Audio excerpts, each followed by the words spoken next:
like to introduce Amanda Roome. She's our senior doctoral student working on Lyme and other tick-borne illnesses.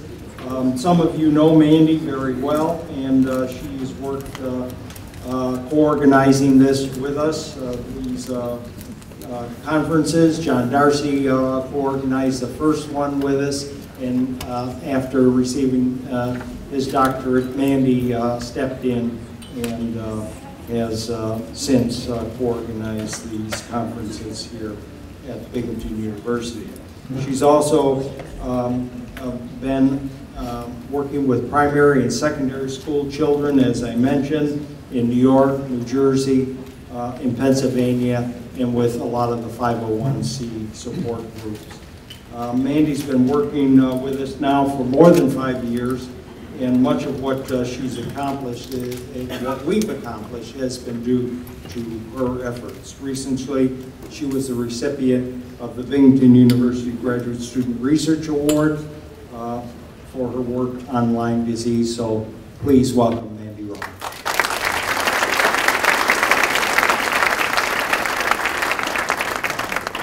Okay. Good morning, everybody. My name, as Dr. Grudo said, is Mandy Roome. So let's talk about bugs some more. Okay, so just for a little bit of background, Lyme disease, it was first discovered in the 1970s in Connecticut. We have Old Lyme and Lyme, Connecticut. There was a cluster of children. They had what seemed like juvenile rheumatoid arthritis, which is not normal, right? So everybody realized this was something new, but they didn't know what it was. So they named it Lyme disease because that's where it was found. And this was in 1975. This was very similar to something that was already known in Europe.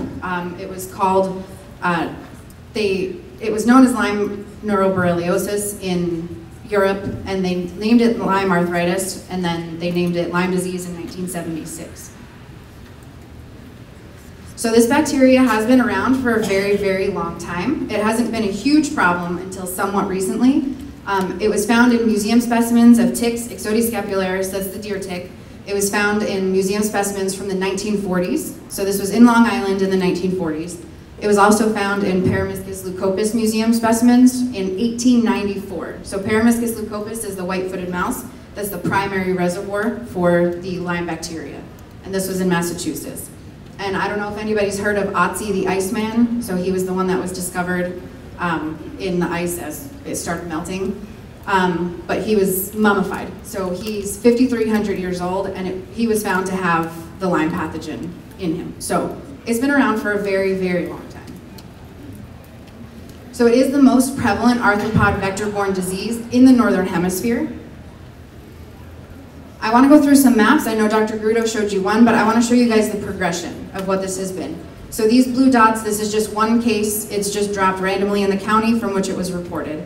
So this is from 2001, 2005, 2008, and 2008 is an important year. That is when the guidelines, the case definition changed for Lyme disease to be slightly more inclusive. 2011, 2013, and 2016. So if anybody tells you it's not a growing problem, they're lying. So Lyme disease is a national notifiable infectious disease. Physicians are required to report it. So just to put things into perspective on where this is from 2015, this was the most recent I could find from the CDC. So in 2015, about 36,000 cases of Lyme disease were reported. So it's just under some STDs and some foodborne illnesses. So it's pretty high. But, so we always hear that Lyme disease is a huge problem in the Northeast and the Upper Midwest. So in 2015, 95% of Lyme cases did occur within the Northeast and the Upper Midwest. So this is where nearly 1/3 of the US population lives. So this is a huge issue. Just to get a little closer to home, I was number crunching the other day, and I found this pretty interesting. This is from the CDC. So there were just over 36,000 confirmed and probable cases of Lyme in the US in 2015. Almost 20,000 of those came from New York, New Jersey, and Pennsylvania. So our area does have a huge problem with Lyme. 54% of all cases in the United States are in these 3 states. So it's a huge problem right where we are. So the CDC did come out and say in 2013 that they do think Lyme is very, very underdiagnosed. So they estimate that about 300,000 people are newly infected every year with Lyme disease. So 36,000, about 30,000 are reported. They think it's about 10 times higher than that. So they know that the routine surveillance that's done is kind of only part of the picture. We have underreporting, we have people just not knowing that they're sick, and we just are kind of just on the tip of the iceberg right now. So if we go with that number, and we move this in this National Notifiable Infectious Diseases chart, if we go with the 300,000 cases per year, which is what the CDC thinks it's closer to, then it's the third most prevalent of the National Notifiable Infectious Diseases in the US. So it is a big deal. So why is it here and why do we have it now? Dr. Grudo talked a little bit about this. So we have what we call intact forests. So if you have these sprawling forests, you have a bunch of trees, uninterrupted, just you have woods. So you still have mice, you still have ticks. So you still have Lyme disease, it's there. It's just not in super, super high numbers.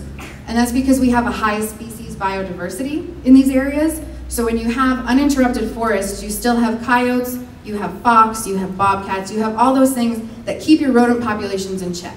So one, not only do ticks have a lot of options for what they're going to feed off of, and again, we have what we call reservoir competency. As Dr. Grudo said, the white-footed mouse is the most competent. I guess the general rule of thumb, the bigger the mammal, the less competent they are as a host. So you have a myriad of animals. So ticks can feed on anything, but you also have predators for these small rodents, for these really competent reservoirs. So that will keep everything in check. It kind of keeps everything in balance. But we live in the Northeast and we love suburbs. So we make these little fragmented ecologies. So we are breaking up these forests. We're not completely removing them, but we're making tiny, tiny little areas. So what we're doing, we are driving out the coyotes, we're driving out the fox, we're driving out all of the predators. And then we have a nice house, we've got garbage, we've got food, we've got all the things that mice love. So we're inundated with small rodent populations where we are, and we have no predators, and we just keep proliferating the growth of these rodent populations. Therefore, we're increasing tick infectivity, and we're just making the perfect environments for them, unfortunately.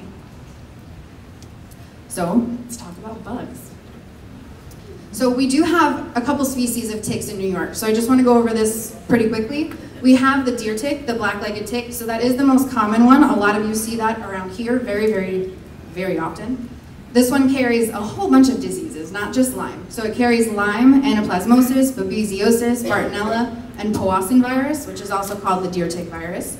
We also have dog ticks. They are a lot bigger than the deer ticks, and they carry Rocky Mountain spotted fever and tularemia. We also have some Lone Star ticks, not as many. They're more down south. Virginia has a lot of them there. They carry ehrlichiosis and also tularemia. And we also have a brown dog tick here. I've never seen one. That doesn't mean we don't have it. But this one in the Northeast is not known to carry any diseases yet. In the Southwest, it does carry Rocky Mountain spotted fever, but here they've never seen Rocky Mountain spotted fever in this tick. Doesn't mean that it is not here, but as of yet, it has not been seen here. So what we want to focus on today is the deer tick, because we're talking about Lyme mostly. So the life cycle of the deer tick, it hatches out of the egg, so it starts as a larva. Larvae are super, super small. They're about the size of a pinhead, and I'm not being dramatic, it's really that small. So larvae, they will take a blood meal and they'll molt into the next life stage, and the next life stage is a nymph. So nymphs are also very tiny, they're about the size of a poppy seed. This stage is the most likely to infect humans with Lyme disease. They are very tiny, so a lot of times you don't notice them. And also, they are most active in the summer. So that's when we're outside, we have short sleeves on, we have shorts, so we have a lot of skin exposure. So once the nymphs take a blood meal, perhaps transmitting the spirochete to us, they'll molt into their next life stage, which is an adult. As an adult tick, this is the only stage in which you can tell the morphological differences, so you can tell the difference between a male and a female tick. So the adults, they will take a blood meal and they will mate, typically on the host, and usually it's a white-tailed deer a lot of the time. Dr. Grudo showed you that slide with the deer with the ears covered in ticks. So after they mate, the male will die, and then the female will lay her eggs. She lays about between 1,000 and 3,000 eggs, and then she dies. So a lot of people often ask about tick control. Why, nobody likes ticks, why can't we just kill them all? It would be wonderful, but when ticks lay between 1,000 to 3,000 eggs. Even if you kill more than 90% of the tick population is still growing. So you're not going to control ticks, unfortunately. So some deer tick biology, I know this is disgusting, I'm sorry, but just how they feed. So what we usually see, there's two side things, we call it the head. These are called the pouts, so these lay laterally on your skin. And what's in the middle, it's called the hypostome, kind of looks like a little chainsaw straw, but that's what goes in you. So this is why a lot of times if you're trying to pull a tick off yourself, or especially off your pet if it's been on there a while, one, you've got these backward facing barbs. So it's really hard to pull them out, but also the tick will kind of secrete this glue-like enzyme. So they actually kind of get cemented onto you. So that's why a lot of the times when you pull them out, most of the time you see this with your pets. When you try to pull them out, you hear that loud pop because you're popping the head right off. It's because they're cemented in to the host at that point. And that is a myth. It can't keep giving you Lyme disease if the head breaks off. So if you do that, don't burrow a hole in your arm. It's fine. If it gave you Lyme disease, it already gave it to you. So for removing it, just pull it off with tweezers. A lot of people say, smother it with Vaseline or peppermint oil some people use, and different things. So it may make the tick come out, or a match if you burn it. Don't do any of these things. They're not really highly recommended. Sometimes it might work, but a lot of times, when something's suffocated or feels really threatened or, is being lit on fire, it gets upset. And what do we do when we get upset? We puke, right? We vomit. So if you're going to do that, the bacteria is living in the midgut of the tick. So if you're going to upset this tick and freak it out, yeah, maybe it'll back up, but it might throw up first. So if it does that, all those fire kids are coming out, and they're coming into you. So you just want to pull it out. If you snap the head off, gross, sounds gross, feels gross, is gross, but it's a lot better than trying to do something else. So Dr. Grudo showed you a slide that was very similar to this. For my dissertation work, I'm working in the 6-county area of the Upper Susquehanna River Basin. So I am working in state and county parks. So I'm looking at high foot traffic walkways where people spend a lot of time. So just to reiterate these results, overall in this area, the adult ticks, we have about 48% positivity for them, and the nymphal ticks, we have about 30% positivity. So we have, as Dr. Grudo mentioned, we have been testing for anaplasma and babesia. We've started a new test in the lab, so we do have a duplex PCR now, so we can test for anaplasma and babesia at the same time. We are in the process of testing all of the ticks that we collected from the neighborhood project that he talked about, and we have some of our undergraduates here that are on both of these projects, so say hello to them. But we've tested 158 of these ticks so far. We have 4 positive samples. Mind you, we have from the state parks, we have just under 800 ticks, and the neighborhood project, I think we have about between 100 and 200 ticks. So we've got a lot to test left. We do have 2 ticks that were positive for anaplasma in Tompkins County. They were in 2 parks in Tompkins County. 2 were from houses in Roome County. One was in Vestal and one was in Shenango Forks. And we've had 1 tick positive for babesia, and this was in Vestal. So the house that had in Vestal that had a positive anaplasma tick also had a positive babesia tick. They were not the same tick. But anaplasma, I think Dr. Grudo covered this quickly, but just in case anybody doesn't remember, the tick-borne disease that results from anaplasma is anaplasmosis. The symptoms are very, very similar to Lyme, so this is often very confused, as many other conditions are. So the symptoms are fever, headache, muscle pain, chills, nausea, pain, coughing, confusion. A rash is very, very rare with anaplasma. And babesia, you get fevers, chills, sweats, headache, body ache, loss of appetite. So they are very similar to Lyme, but these are co-infections to be aware of. So we're going to talk about human health for a few minutes. So I want to go over a couple of studies first about quality of life. So Dr. Wormser in 2015, I see some eye rolls, just bear with me. In 2015, he published this study. So he looked at 100 patients in New York. They were recruited between 1991 and 2000. So the SF36, this is a standardized quality of life survey. So it looks at physical functioning, physical limitations, unusual role-related activities, body pain, general health perceptions, vitality, social functioning, emotional limitations, unusual role-related activities, and mental health. So 24% of these patients had additional symptoms after their original diagnosis with Lyme. So this is even higher than what the CDC says. The CDC agrees that 10 to 20% of people can have ongoing symptoms. So this is at 24. And for those of you that are familiar with this research, this particular researcher is not really on board with continuing symptoms of Lyme. However, he did find that these survey scores were virtually the same as the general US population, so he didn't see a big difference, but we have a bunch of other studies.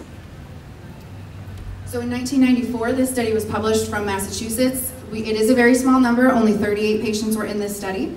34% had long-term symptoms. There were 43 controls in the study as well. So the Lyme patients had more arthralgias than the non-Lyme patients, 61% versus 16. That is a very big difference.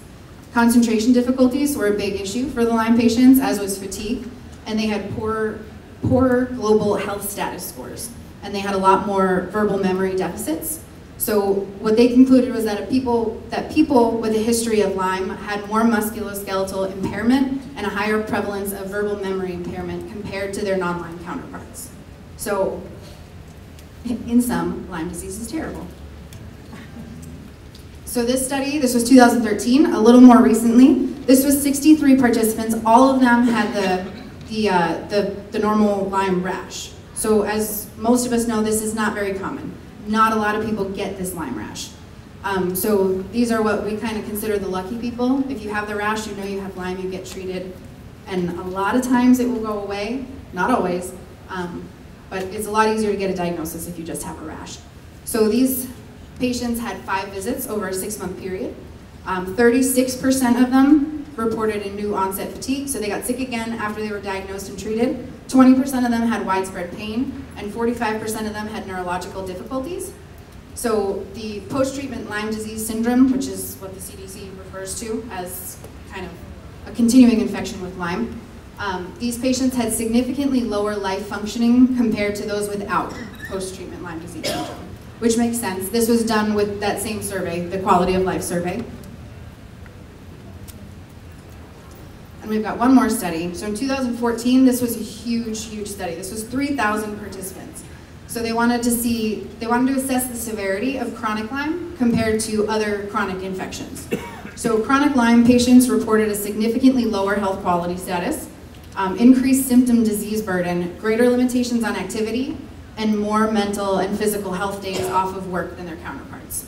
So I know we have a lot of patients in this room, and I see a lot of head nods, so I know everybody kind of feels the same about this. So the conclusion from this study was that the heavy illness burden that chronic Lyme patients suffer shows that there is a need for early diagnostic tools and new treatment methods to reduce not only the burden on quality of life, but also to alleviate the financial burden. Financial burden, on the patient itself and also the government, what everybody is spending on Lyme disease treatment is very, very high, but that can be an entire another topic. So I just want to remind you what we just talked about. So 2015, 54% of Lyme cases, so almost 20,000 Lyme cases, were from just New York, New Jersey, and Pennsylvania. So I started a lifestyle impact survey. Dr. Grudo and I started this 2 years ago, I believe. So I want to talk about some of that. The study has 366 participants. I've got 194 Lyme patients, so it's almost 50-50. I have 53% Lyme patients and the rest are controls. 148 of these patients, their symptoms did not clear after initial treatment. So I don't know if anybody's really quick at math, but that's 76% of people. 76% of people did not get better after treatment, which is really high. Something worth noting, I recruited for Lyme patients, so there could be a sampling bias with this. It could be that I have long-term Lyme patients that are more willing to take my survey than Lyme patients that were sick and got better. They may not want to take it, but this is still very high. Over half of the patients don't ever recall being bitten by a tick, which makes sense. They're the size of a poppy seed, they're super tiny. And as Dr. Grudo said, we do have some ticks at our table. He forgot to mention they're dead, they're very dead. So they're not gonna move, they're not gonna hurt you. And we also have some little tick habitats to show you. This was part of what I did with the middle school outreach that he was talking about. I made little faux tick habitats. So they're areas in which you would normally find ticks, and what I've done is stuck a bunch of sesame seeds, so adult ticks, and poppy seeds, so nymphal ticks, in these faux environments. So if you go by the table, try and take a look, see if you can find them. They're really, really hard to find, even if you're staring at it. So just imagine when you're outside how you're gonna see those. So it's more than half, so it's 55% of people don't ever recall being bitten by the tick. And this leads to issues with diagnosing Lyme disease, because it's really not easy, but if you know you've been bitten by a tick and you start to get sick, you kind of know what's going on. If you have no idea you've ever been bitten by a tick, it's gonna take a while for things to click. And the symptoms are so varied. You know, you're just tired because you're busy, you have the flu, you just have a cold, so you kind of wait, and then it becomes a big problem. And also 55%, so the same number of people own a dog as well. So Dr. Grudo just talked about the possibility of dogs as a sentinel species. So that could be a thing. We're not saying get rid of your dogs. I love dogs. But it's something to be aware of. So if your dog is coming in, you check your kids for ticks, you check yourself for ticks, check your fur baby too. Make sure they don't have ticks and get them off if they do, because sometimes if the dog's laying on your lap and the tick is just crawling around on the dog, the tick can say, oh, the human tastes better, and hop right off. So rule of thumb, tick checks always, doesn't matter if you're outside or not. Exercise and social activity significantly decreased after patients were diagnosed with Lyme disease. Unusual fatigue after a normal night's sleep significantly increased in patients after Lyme diagnosis. And the very interesting thing about this survey is the prevention and mitigation strategies. So these are designed by the public health department to prevent an initial infection of Lyme disease. But that's not actually what we're seeing them doing. They seem to be preventing a secondary infection. So, as the saying goes, you don't get it till you get it. People don't seem to be taking prevention methods seriously until after they've had Lyme, which is very unfortunate. I mean, it's great that these prevention methods are preventing secondary infections, but what we would like to do is just avoid the first one. So this is kind of eye-opening, and we'll talk about it in a minute, but we'll be talking with different public health departments to try and kind of work through these issues and see what's going on. So just for some prevention, so I collect bugs for a living, that's what I do. So obviously I don't want to get bitten by a tick. I just want to collect them, I don't want them on me. So we follow a very, very strict protocol, and it's kind of what everybody should just do when they're outside. So you're not going to avoid outdoors. The thing is, Dr. Grudo's talking about built environments. You don't have to hike in the middle of nowhere to find ticks. You can be right on the Binghamton University campus and find them. We have less ticks and less infectivity in the nature preserve than we do crawling around the dorms. Yes, exactly. So no matter where you are, you need to kind of pay attention and take precautions. So anytime you're outside, no matter where it is, you should just change when you come inside. A lot of times ticks crawl around for a while before they decide to bite you. So if you take your clothes off, if you stick them in the dryer for about 20 minutes, ticks don't like heat, they don't like dry, they can't survive it. They can survive the washing machine, which is terrifying, but they can't survive the dryer. So if you stick them in the dryer for 20 minutes, they'll desiccate, get in a little lint roller, and then they're done. If you shower, if a tick is crawling on you, you can shower it off, it'll go down the drain, it's not gonna crawl back up for revenge. But if it's bitten you, obviously it won't wash off. But if it hasn't bitten you, if it's just crawling, you can wash it off. Wearing a hat is helpful sometimes. Kind of hiding your hair, so if you have longer hair, it's everywhere, it's really easy to grab on for a tick, so if you kind of hide that away, it's a lot easier. You can use tick repellent on clothes and shoes before you go outside. We'll talk about different things in a second. Wearing long pants, so we look really, really fashionable when we're out because we wear our long pants, we tuck them into our socks, and then we have long sleeves and we Velcro them down. So we're bringing style back, but we don't have Lyme disease, so I'm okay with it. But wearing light colors is really helpful too. So ticks are really tiny, you can see them on the table. They're really, really dark as well. So if I'm wearing this, no, I'm never gonna find a tick. But if I'm wearing something white, light gray, very, very light color, the odds of me finding that tick crawling on me are a lot higher. So then I can just flick it off, put it back in nature where it belongs, or kill it, probably kill it, and then you can keep going. So talking about personal protective measures. So these are a bunch of studies. So quick lesson in statistics. So p-values is what we're always looking for to know if something is actually statistically significant. So p-value of 0.05 means it is significant. So all these NS's mean not significant. So using insect repellents, and this is just talking about DEET. So spraying the DEET repellent. So most of these studies actually found using DEET is not effective. 2 studies did find that it is effective. I still use it. I use it when we collect ticks all the time because it can't hurt. Maybe it's not helping a ton, but it's not hurting, so if it helps a little bit, I'm into it. And checking for ticks, which was really surprising to me. Most of the studies also found that checking for ticks is not very effective. 2 studies, again, did find that it was significant. So unfortunately, it's a whole bunch of things that have to be lumped together. There is no one cure-all where you're going to be able to prevent being bitten by a tick. So you've got to take everything into account and kind of use it all together to make it work. So this is from the CDC. So there are tick-safe zones that you can make. I'm not sure how I feel about this, so we'll go through the numbers. So number 1, basically the CDC says, don't live by the woods. You know, can't always move. A wood chip barrier might help. Ticks won't cross a wood chip barrier, but deer will, mice will, rodents will, everything else will. But basically they want you to put your gardens and your play sets and all of that stuff closer to your house. So you kind of have a little barrier. So it will help a little bit. It's not going to make it a tick-safe zone. It's not going to make it a tick-free zone. It will make it a tick, maybe a little bit, zone. So you can try that. Some people swear by it. Some people say it's not useful. But basically, as long as you're not backing right up on the woods, it probably should be a little bit better.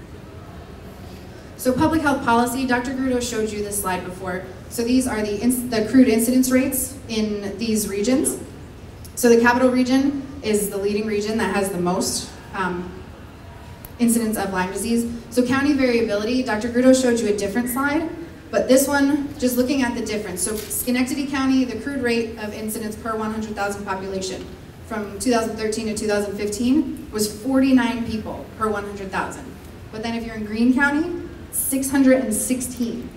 So there is huge county variability where we're at. Again, a lot of Lyme disease is underreported. This study was done in 3 counties up in the capital region, but they predict that it is likely the same all across New York State. So what I want to do is what I'm working on doing right now is talking to all these public health departments. So I'm in the 6 counties in which we've collected ticks. I want to talk to them about their strategies, what they've done, what they feel works, what they feel didn't work. But I also want to work in the Hudson Valley. So the Hudson Valley is far ahead of us. They have had Lyme as an issue for a while now. So I'm working in the lower, the middle, and the upper Hudson River Valley. And I've picked the counties, I've picked the highest incidence of Lyme and the lowest incidence of Lyme in each of those 3 regions. So this is the 6 counties we work in, the upper Susquehanna River Basin. So the general trend of this, it's going up. We're having a problem. Lyme keeps going up in our region. But if we're looking at the Hudson River Valley, yes, it moves a little bit, but generally that trend is going down. So what is it that the Hudson River Valley is doing that we're not? So how can we catch up quicker? Because this is sweeping across New York. It's becoming a problem. We've watched it move here, and it's going to keep moving. So if we can figure out what those issues are, what works, what gets people to understand, what makes them aware besides everyone getting Lyme disease, if we can kind of figure this out and push it ahead of the curve, then maybe we can prevent a lot of future cases of Lyme. So this is just comparing them next to each other. We're headed up, Hudson River Valley's headed down. And I want to talk about the CDC real quick. So the CDC, a lot of you probably know this. Several of you have already talked to me about this. So May 1st, they issued a statement that mosquito, tick, and flea bites are increasing in the US. Breaking news. But they had some really important stuff. So the number of tick-borne diseases has more than doubled in 13 years. You know, we have seen this here. And more than 60% of the cases are from tick-borne diseases.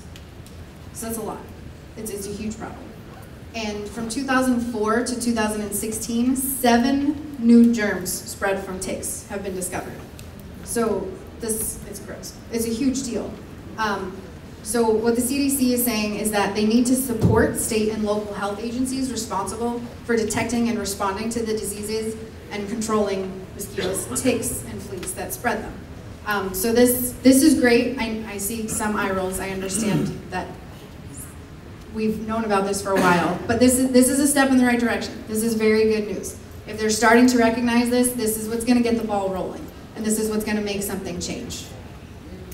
So just a thank you to the people that we work with, Dr. Garudo, of course, who runs this, Rita, she runs our lab and is wonderful. Then we have a bunch of graduate and undergraduate students. Do I have any of my undergrads in here? I saw Matt and Colin before. All right, they're somewhere. But they've got their posters, they've got their research, so if you guys are interested in seeing those, you can check them out later.